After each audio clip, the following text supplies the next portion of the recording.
2 करोड़ रोजगार देते तो अभी 7 साल हो गया है, यानी 14 करोड़ रोजगार दे देते।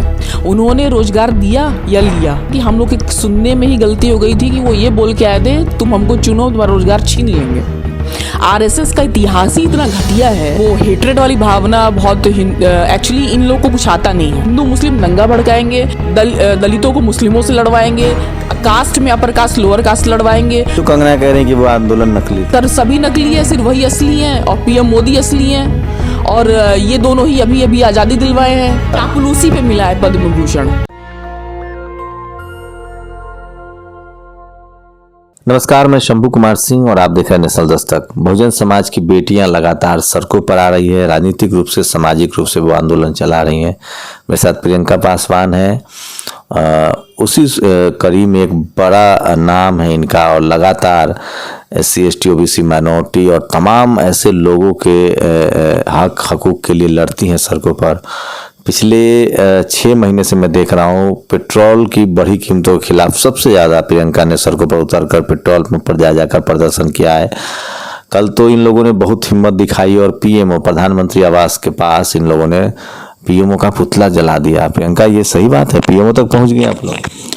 सर एक्चुअली PMO नहीं, वो 7 RCR PM मोदी की आवास पर, अभी उसी को PMO बोलते, प्रधानमंत्री ऑफिस, जो लोक कल्याण मार्ग है।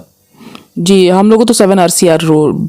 जी सर। तो पुतला फूका हुआ है? जी सर। क्यों सर दरअसल पहले तो मैं बता दूं, मेरा नाम प्रियंका पासवान भारती है, अखिल भारतीय परिवार पार्टी से ही मैं हूं, और मैं दक्षिण दिल्ली लोकसभा प्रभारी हूं अखिल भारतीय परिवार पार्टी से।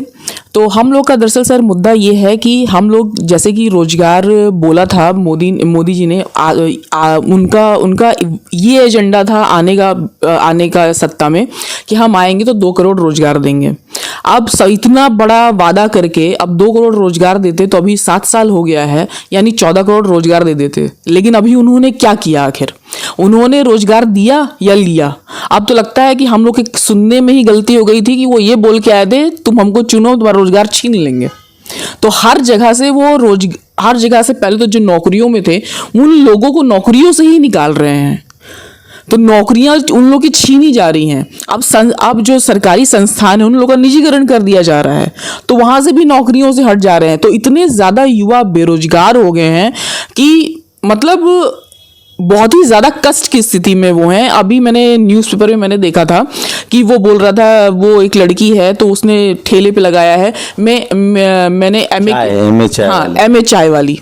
तो अब स्थिति यहाँ तक पहुँच गई है। चाय वाले से क्या प्रॉब्लम है? चाय प्रधानमंत्री बनते हैं चाय बेच के। सर यही तो झूठ बोल के वो आए हैं ना, इतने बड़े झूठे हैं हमारे PM मोदी साहब कि चाय अगर वो बेचते तो, अगर बताइए हम लोग हैं और अपने आप को वो OBC कहते हैं, तो अब उनके अंदर ज़्यादा काबिलियत है कि हम लोग को जो अनटचेबल लोग थे, जो संविधान लिखने से पहले हम लोग की कोई स्थिति नहीं थी, कम से कम उनके हाथ से लोग चाय तो पीते थे। हम लोग का उठाया हुआ पानी भी हम लोग को तालाब में भी हाथ लगाने दिया जाता था क्या? हमारे बाप दादाओं को नहीं लगाने दिया जाता था। अगर वो चाहते तो वो पढ़ सकते थे, क्यों नहीं पढ़े? और तो इंटायर पॉलिटिकल साइंस में MA है सर। अगर MA करने के बाद 8वीं करते हैं, 8वीं करने के बाद फिर ग्रेजुएशन करते हैं तो ठीक है भाई, ऐसा तो नहीं चलता। प्रधानमंत्री का कोई काम अच्छा नहीं लगता आपको? नहीं सर, वो हेट्रेड वाली भावना बहुत एक्चुअली इन लोगों को कुछ आता नहीं है। आरएसएस का इतिहास ही इतना घटिया है कि एक मैंने किताब फ्रीडम एट मिडनाइट आप पढ़ेंगे, लैरी जी की लिखी हुई है, विदेशी राइटर हैं वो। तो उसमें अगर आप लिखेंगे तो आरएसएस का जो इतिहास इतना घटिया है कि 1947 में जब पाकिस्तान और इंडिया डिवाइड हो रहे थे तो इस वक्त इन लोगों ने दंगा भड़काने का इतना ज़्यादा काम किया, हिंदू मुस्लिम करके, और उन्हीं उसी दंगे में ना जाने कितने लोग मारे गए। इन लोग को पढ़ाई लिखाई से सर कोई मतलब नहीं है। जैसे सावरकर को बोलते हैं ना कि सावरकर माफी वीर है, और वो जो उस टाइम के थे सावरकर, और ये जो अभी ये लोग हैं सावरकर की औलादे हैं। तो इन लोग का इतिहास ही ये है कि ये लोग कुछ नहीं कर सकते। ये लोग सिर्फ हिंदू मुस्लिम दंगा भड़काएंगे, दलित और हिंदू ऐसा करेंगे, दलितों को मुस्लिमों से लड़वाएंगे, कास्ट में अपर कास्ट लोअर कास्ट लड़वाएंगे। सिर्फ ये आपसी में लड़वा करके मतलब अपना जो भी सारी चीजें हैं लड़वा करके सिर्फ अपना ये ध्यान भटकाते हैं और अपना वोट निकालते हैं। मतलब ये लोग तुरंत करंट मुद्दा पैदा करते हैं और उसके बाद उसी भावना में बहकर जनता वोट दे देती है। अच्छा, आपने अभी एक वीडियो डाला है, कंगना रनावत जी ने कहा है कि 2014 में ही देश आज़ाद हुआ है जी, पहले की आज़ादी भीख है, तो इसमें क्या गलती है?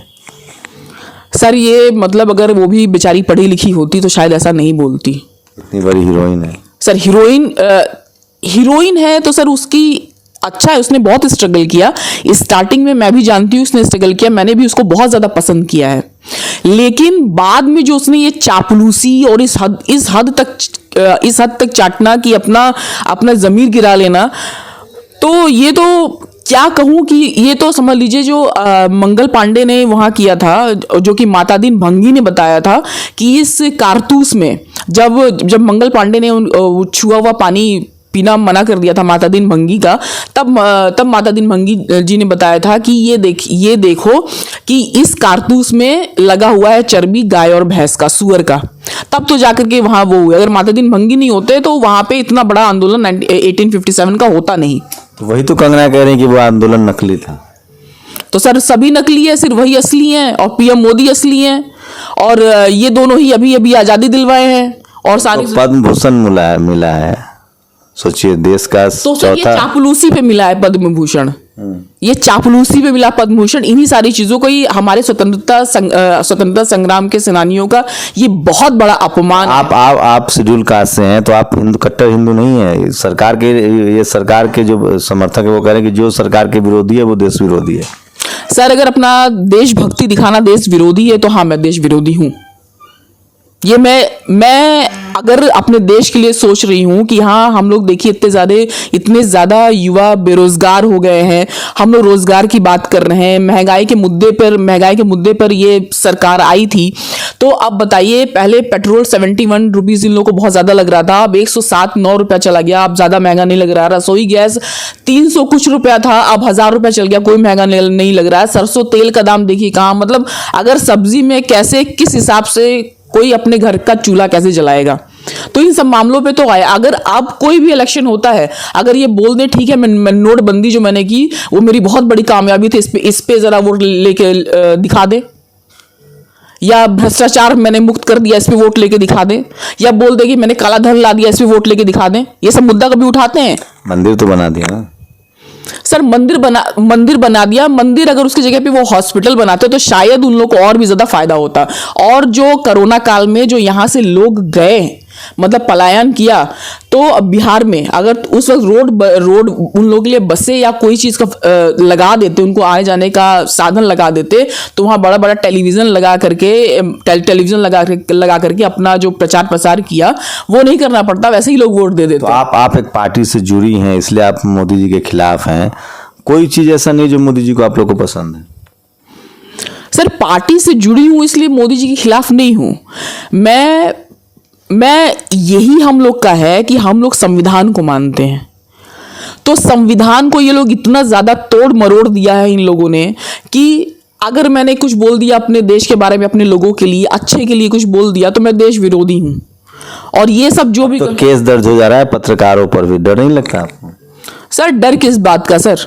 अब अगर नहीं बोलेंगे, अब तो बोलने का टाइम आ गया सर, नहीं बोलेंगे। अभी तक तो मुझे ऐसा लगता था कि हाँ कहीं ना कहीं कोई चीज़ संभल जाएगा, लेकिन ऐसा कुछ होता दिख नहीं रहा है। अब अगर अब नहीं बोलेंगे तो हमारी जो पीढ़ियां, हमारे जो बच्चे हैं, वो उन लोगों को कौन सा भारत मिलेगा?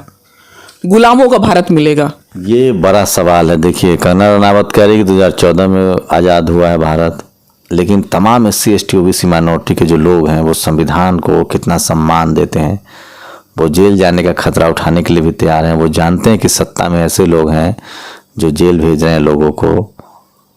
आज भी त्रिपुरा में 2 महिला पत्रकारों पर FIR दर्ज हुआ है। उसके बाद भी बहुजन समाज के लोग, खासकर SC ST OBC माइनॉरिटी के लोग संविधान बचाने के लिए सड़कों पर संघर्ष कर रहे हैं। प्रियंका पासवान जी की बातें आपको कैसी लगी? मेरे सवाल में ज़्यादा चापलूसी तो नहीं था? क्या मेरे सवालों से आप सहमत थे? आपकी प्रतिक्रिया भी बहुत ज़रूरी है। प्रियंका, शुक्रिया हमसे बात करने के लिए। जी, जय भीम सर, शुक्रिया। आप लोग अपनी प्रतिक्रिया जरूर दीजिए। बहुत बहुत शुक्रिया। नेशनल दस्तक की आपसे गुजारिश है कि अगर इसको बचाना चाहते हैं तो नेशनल दस्तक को सब्सक्राइब करने के लिए रेड कलर के सब्सक्राइब बटन को दबाएं, फिर बेल आइकन की घंटी दबाएं। नेशनल दस्तक को बचाने के लिए बहुत ज़रूरी है कि हर खबर को शेयर करें, लाइक करें, कमेंट जरूर करें।